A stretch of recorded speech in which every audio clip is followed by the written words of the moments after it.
Hello everyone, welcome my YouTube channel. दोस्तों, SSC ने CGL का नोटिफिकेशन जारी कर दिया है और इस बार बहुत ही ज़्यादा बम्पर वैकेंसी हमें देखने को मिली है। लगभग 18,000 के आसपास वैकेंसी आई हुई हैं, जो स्टूडेंट के लिए काफ़ी अच्छी बात है। तो नोटिफिकेशन 2024 का ये जारी किया गया है। क्या प्रोसेस है, कैसे अप्लाई करना है, क्या इस बार नया है, सारा कुछ इस वीडियो में हम जानेंगे। चलिए स्टार्ट करते हैं। सबसे पहले इस जॉब के बारे में कोई इन्फॉर्मेशन देख लेते हैं। सबसे पहली चीज़ फॉर्म टाइप। तो फॉर्म इसके ऑनलाइन भरे जाना है। ऑनलाइन फॉर्म भरने का लिंक आपको हम डिस्क्रिप्शन बॉक्स में प्रोवाइड करा देंगे। नेक्स्ट हम बात करें लास्ट डेट। दोस्तों, इसके फॉर्म भरने की जो लास्ट डेट है 24/7/2024, यानी कि 24 जुलाई तक आप इसके फॉर्म को भर पाएंगे। और कब से भरे जाना स्टार्ट हो चुके हैं तो आपको बता दूं 24 जून से इसके फॉर्म भरे जाना शुरू हो चुके हैं। नेक्स्ट हम बात करें वैकेंसी। तो इस बार वैकेंसी खूब बम्पर वैकेंसी है, 17,727 वैकेंसी। इतनी ज़्यादा वैकेंसी बहुत टाइम बाद देखने को मिली है, तो आपके पास एक अपॉर्चुनिटी बहुत अच्छी आई हुई है कि इस बार सिलेक्शन लेने की। इस बार आप सिलेक्शन पूरी कोई भी कसर ना छोड़ें, सिलेक्शन लेकर ही माने। किसके थ्रू वैकेंसी है? तो एसएससी यानी स्टाफ सिलेक्शन कमीशन की ओर से ये वैकेंसी है, ये चीज़ आपको पता ही है। नेक्स्ट हम बात करें पोस्ट नेम। तो पोस्ट कौन सी है? तो कंबाइंड ग्रेजुएट लेवल यानी सीजीएल की ये पोस्ट है। इसमें बहुत तरह की और काफ़ी अच्छी अच्छी पोस्ट हैं, बहुत रुतबे वाली जॉब इसमें आपको देखने को मिलने वाली है। लोकेशन की बात करें दोस्तों, अगर आप लोगों का इसमें सिलेक्शन हो जाता है तो आपको इंडिया के अंदर किसी भी स्टेट में, किसी भी डिस्ट्रिक्ट में आपको पोस्टिंग दी जा सकती है। तो ऑल इंडिया जॉब ये होने वाली है। नेक्स्ट हम बात करें क्वालिफिकेशन की। तो अगर आप लोगों ने ग्रेजुएशन कर रखा है, इसके अलावा कुछ और अलग तरीके की क्वालिफिकेशन है, उसके बारे में हम आगे बात करेंगे। तो इसके लिए आप फॉर्म अप्लाई कर सकते हैं। एग्जामिनेशन फ़ीस के बारे में बात करें तो आप जनरल, ओबीसी, ईडब्ल्यूएस कैटेगरी से बिलोंग करते हैं तो आपको 100 रुपये का चार्ज देना होगा। भैया अगर आप लोग एससी एसटी कैटेगरी से बिलोंग करते हैं तो आपको कोई भी इसके लिए चार्ज नहीं दे रहा है। ये चीज़ आप ध्यान रखेंगे। पेमेंट आप net banking, credit card, debit card, UPI के माध्यम से कर सकते हैं।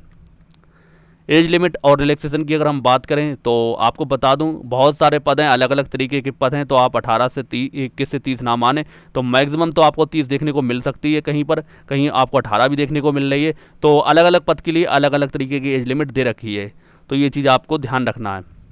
एससी और एसटी अगर आप इस कैटेगरी से बिलोंग करते हैं तो आपको 5 साल का एज रिलैक्सेशन इसमें मिल जाएगा। वहीं अगर आप लोग ओबीसी कैटेगरी से बिलोंग करते हैं तो आपको 3 साल का एज रिलैक्सेशन इस जॉब में मिलने वाला है।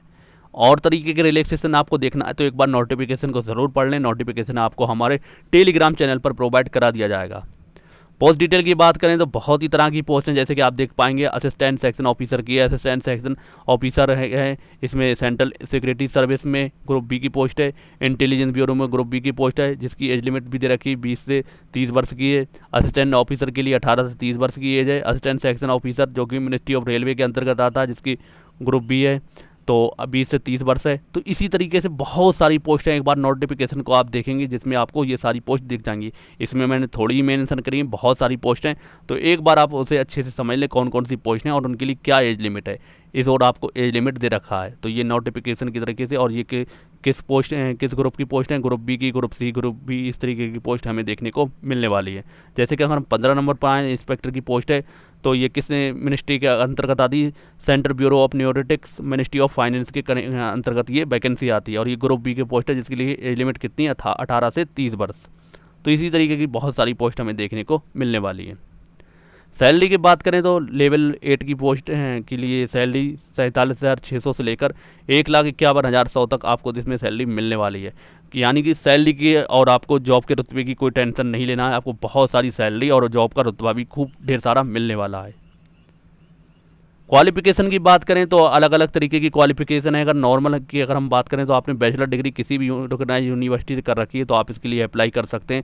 लेकिन कुछ पोस्टों में आपके पास स्टैटिस्टिक्स आपके पास होना चाहिए, यानी आपने बैचलर डिग्री स्टैटिस्टिक्स से कर रखी है तो आप इसके लिए अप्लाई कर सकते हैं। इसके अलावा अगर आपने स्टैटिस्टिक्स नहीं किया तो आपके पास, अगर आपका 3 साल का कोर्स है या फिर 6 सेमेस्टर का है, तो आपको हर सेमेस्टर में या तीनों साल में आपको पास कौन सा स्टैटिस्टिक्स एक सब्जेक्ट की तरह आपका पढ़ा होना चाहिए। अब कुछ लोग ज़रूरी नहीं है ग्रेजुएशन स्टैटिस्टिक्स से किया हो, लेकिन आपके पास स्टैटिस्टिक्स सब्जेक्ट रहा है तो आप इसके लिए फिर भी अप्लाई कर सकते हैं, जो अलग तरीके की पोस्ट इसमें दे रखी है। सिलेक्शन प्रोसीजर क्या रहने वाला है? तो सिलेक्शन प्रोसीजर आपका सबसे पहले टियर 1 होगा, जो objective computer based test online होना है।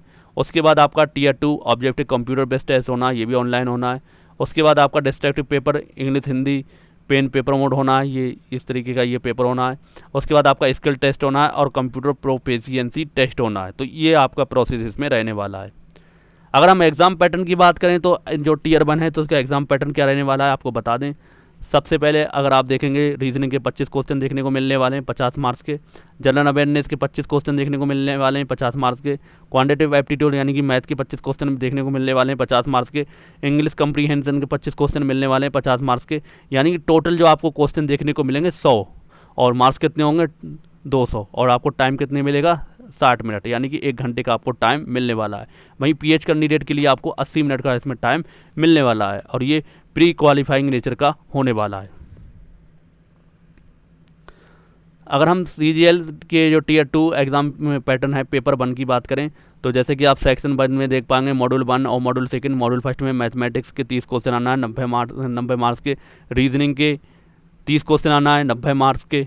वहीं सेक्शन 2 में आप देखेंगे मॉड्यूल 1 में इंग्लिश लैंग्वेज एंड कम्प्रीहेंशन के 45 क्वेश्चन आना है 135 मार्क्स के।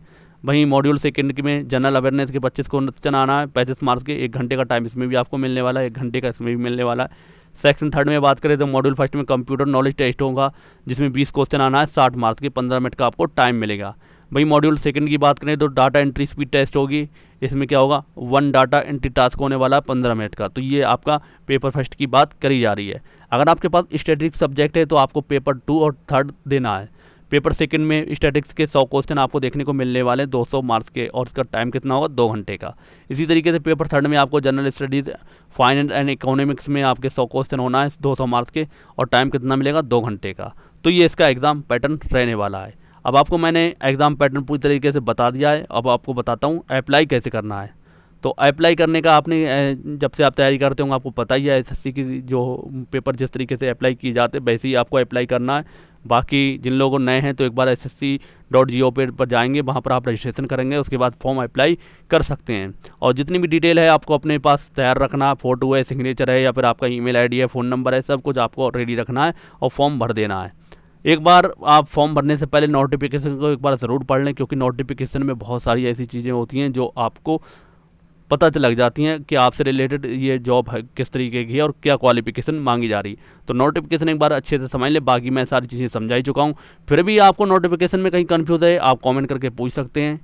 उम्मीद है जानकारी पसंद आई होगी तो इस वीडियो को बहुत ज़्यादा शेयर करेंगे और इस वीडियो को लाइक करें। इसी तरह की जानकारी के लिए चैनल को सब्सक्राइब करना ना भूलें। मिलते हैं अगली वीडियो में, तब तक के लिए जय हिंद जय भारत।